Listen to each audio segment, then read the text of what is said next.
நாங்க இதுக்கெல்லாம் பயப்படுற ஆளே கிடையாது. நாங்க இதுக்கெல்லாம் பயப்படுற ஆளே கிடையாது. நாங்க இதுக்கெல்லாம் பயப்படுற ஆளே கிடையாது.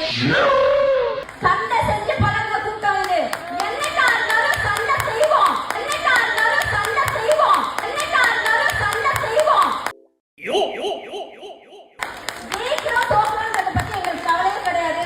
இவ்வளவு நாள் வந்து பேசல, இப்ப வந்து பேசுறாங்க அப்படின்லாம் வந்து சொல்றாங்க. நம்மளை வளர்த்து விட்ட இந்த திராவிட அரசியலும் டெல்லியில இருந்து ஏறி விடக்கூடிய இந்த இடி ரைடு, சிபிஐ ரைடு இதெல்லாம் வச்சு இந்த மாபெரும் இயக்கத்தை எந்த ஒரு தூசியும் பற்றக்கூடாதுன்றதுல என்னுடைய பங்கு இருக்கணும்ன்றதுல நான் ரொம்ப தெளிவா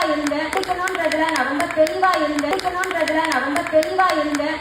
அதனால நான் குரல் கொடுத்துட்டு இருக்கேன், குரல் கொடுப்பேன்.